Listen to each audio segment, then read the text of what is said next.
Okay, hey guys, welcome to Craft Time with Jordan.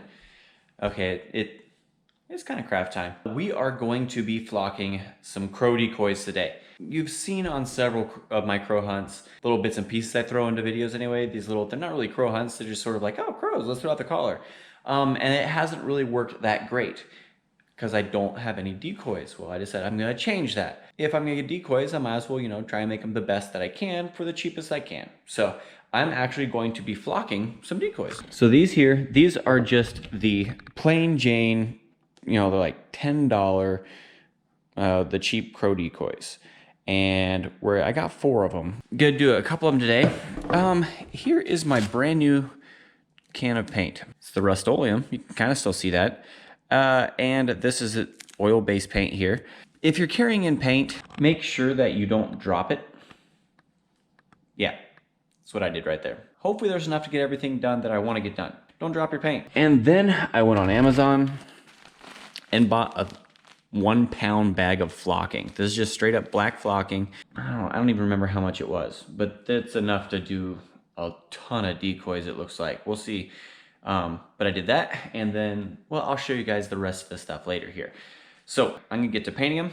We're gonna try and flock them and see what happens.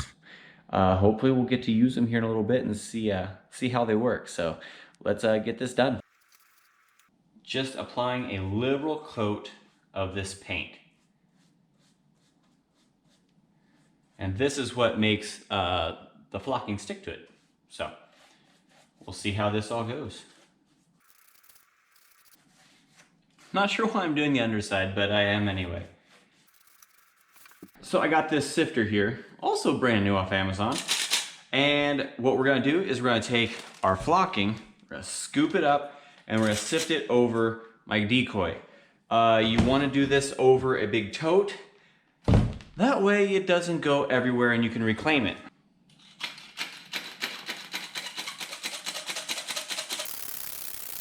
That looks great already.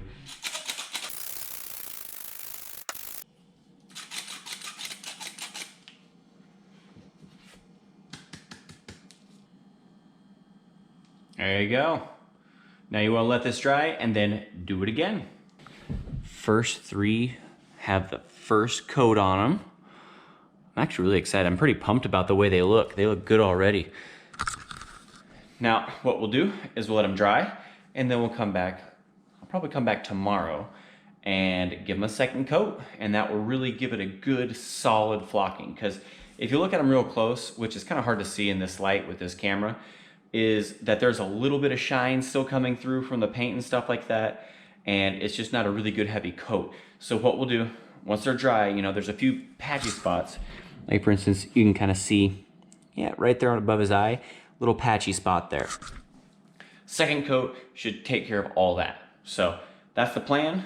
In my handy dandy holder here, I wasn't sure how to keep them from touching stuff. So that's my go-to right now. So we'll pick this up later and hopefully we'll be able to kill some crows over these. Good morning. So it's been a while since I did the first part of that video, but I've got my decoys. Still have one that I didn't flock. I want to see how they looked in the field next to each other, which I'll figure out, I'll go ahead and flock that one later. But we're going out here, we're gonna do some crow hunting. I haven't ever hunted for crows back here before. It's a property that I don't get on very, very often. Walking up on some whitetails. Oh, they just blew at me. Now they're off. Okay, since the grass is a little bit tall back here, hopefully the wind's not bothering you guys too much. I'm sorry about that. I decided to pick this tall point. There's a little pond down here. There's a big embankment here all around the whole thing. So I just went and slapped the decoys up here in a little boulder area. There's less grass up here. I thought more visibility. Got a river over there, a bunch of trees, and then there's a group of trees over there. So I thought, why not? So I went and put them down, stuck my call in some grass there. And there is some thicket type crap over here that I'm gonna go get into. So it should get me out of the way a little bit, give me something to hide in. Not gonna be the most fun stuff to hide in, but it'll still be, I'm 20 yards off. So here we go, let's see if it works. Well, I've seen crows back here before, but now that I think about it, it's always been more of a midday thing. I think they come back here and loaf because there's really nothing for them to eat. There's some fields around and stuff. I was hoping to catch them coming off roost or just cruising around. That isn't working. I've been out here for 25 minutes so far. Haven't even heard one. So I might shut it down for a little bit and move, see what we can do. Well, I've been out here for about an hour and a half and I haven't heard a crow yet. So I'm thinking maybe it's time to just switch it up, take all this stuff down and go see if I can find a couple of pigeons. I got a couple spots where there's half dozen or so pigeons. Might stop there, might go see if there's a squirrel or a rabbit. I don't know. So there's a lot of crows around. I'm gonna set these out. Bob's got a whole bunch more, but trying to be quiet, trying to be fast. But there's probably at least 40, probably closer to 60 crows across this section, 3 different fields. They're just sort of everywhere. But a little late getting in the field. We'll see how it all goes.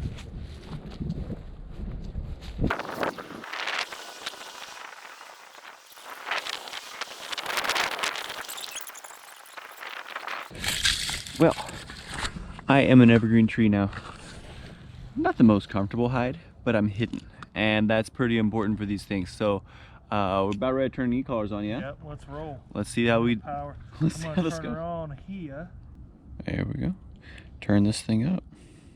Remember, we can't move whatever we do. No moving? Oh. But with 2 collars out there running different sounds, it sounds bloody amazing. Like this legit. Yeah. If he comes back right here, shoot his ass. Wow, that is right in the sun. Oh, here he comes. Get ready.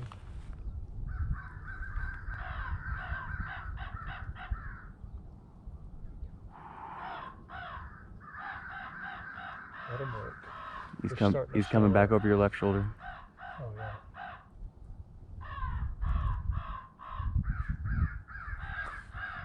Shoot him. Woo! That boy dead. We got him. We got one down. Old Bob's running out to get him. Now that I shot a little bit, I feel like I can talk a little bit more. So we had 3 birds just kind of come cruising over. The first one, he said, "I'm out of here." He was not sticking around at all. The next one, he kind of cruised out and circled back around. Oh, we got one. That's good. Where at? Close to the middle trees. There's 2 more. Get way down. They're landing up there. Come on. Here he comes. Oh, here he comes. Get ready. He's on the deck. Shoot him.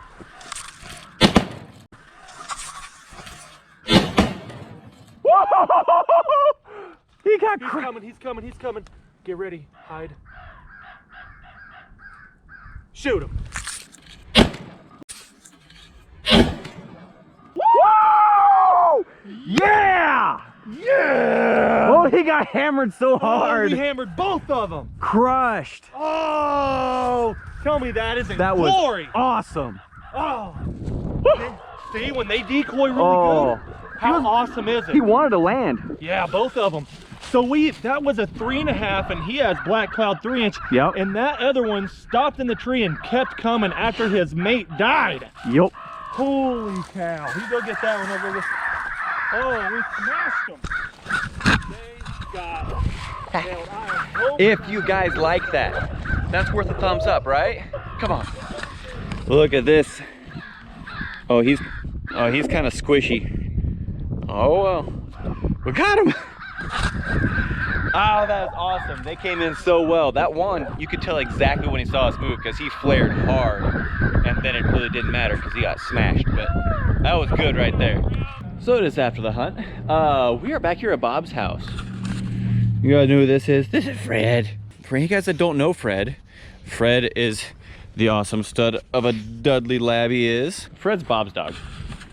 Yeah, he's Old Fredly. Old Fredly. Old Fredly. Obviously, we didn't use just my decoys. This is what they start out like, okay? And then look how much better they look. I think they look a ton better. What do you think? They look way better at first. So one important thing you said was when he first showed me them, I compared them to the crow decoys I had, and mine was a little like more matte, you know what I mean, matte black, and his shined a little bit. I'm like, I wonder if we should take some flat black and But then we compared it to the actual crow. Check that out. Let's compare that. In the sun, see, the crow actually shines a lot more than the actual flocking. I was worried about his flocking actually shining, but a crow actually glares a lot more than an actual flock decoy. They look good. So yeah, I'd call it a win. I'm planning on doing the rest of them. I left the one unflocked because I wanted to show a comparison, and yeah, I hadn't got it finished up and recording all that time. You gotta do mine next, dude. You gotta do like. Is that your new one there? That's one of my new ones, yeah. I think Fred's chewed on about all of them. They need some help. You gonna hook them up? I think I can fix that. We are doing the clean cook portion, and I didn't film it because this video is getting a little bit long the way it is. So what we did is we breasted them out. I'm not really excited about eating crow again. It is what it is, but it's the first time I've done it on camera. We are marinating them in soy sauce and lemon juice.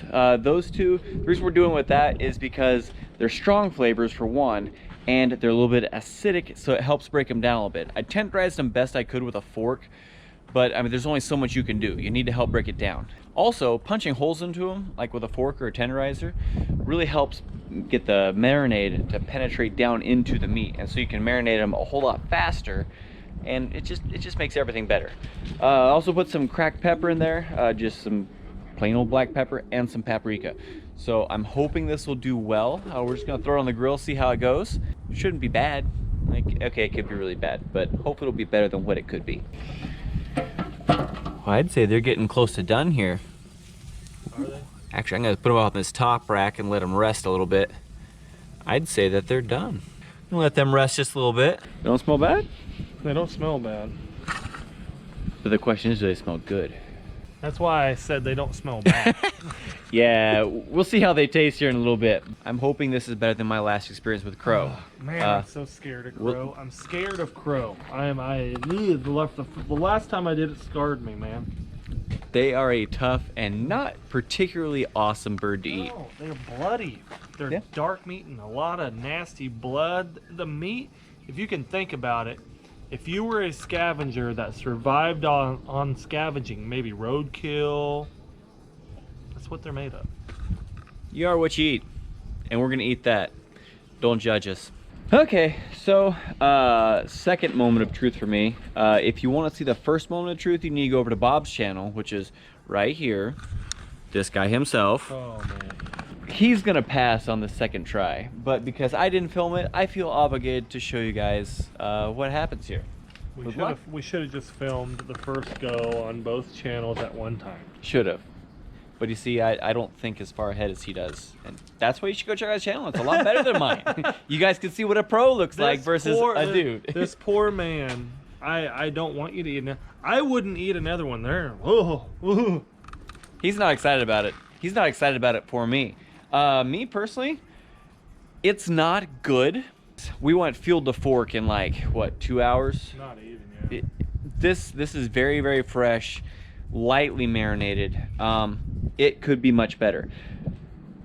It could be much worse too. Let's just get it done.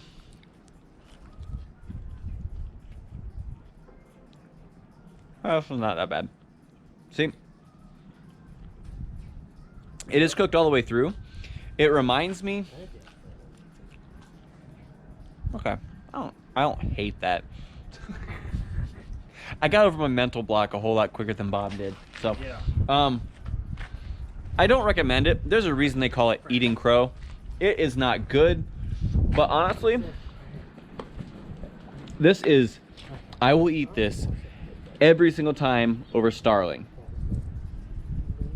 and probably skunk. So, take it for what it's worth. It is not a top of the line food, but it could be a whole lot worse. The shooting part was awesome. This part, not quite so much. Okay, well, it's a couple days after the hunt, and I was gonna close it out there, and then I wasn't going to. It wasn't my normal style of catch, clean, cook, where I actually try and make a dish, not just meat, you know, seasoned or however. So I had saved one of the crows, and I was like, I'm gonna redo the catch, clean, cook part maybe, you know. And then I decided, it's been a long video already. my normal cook is gonna make it like a 20-minute video, and so I'm just gonna leave it the way it is. So I hope you guys liked it. If you guys would rather have me do this style of catch, clean, cook where it's very brief and I'm just eating the meat, or if you'd rather see a recipe, please do let me know. It's way easier just to throw it on the grill and call it good. But if you guys like the actual recipe style, please let me know, because I'm more than happy to do those as well. I really like to eat, so it's a win-win for me either way. Drop me a comment, let me know what you guys would rather see. I hope you guys did like the video though. If you did, please hit the like button. I really appreciate it. Subscribe if you haven't, and we'll see you on the next one.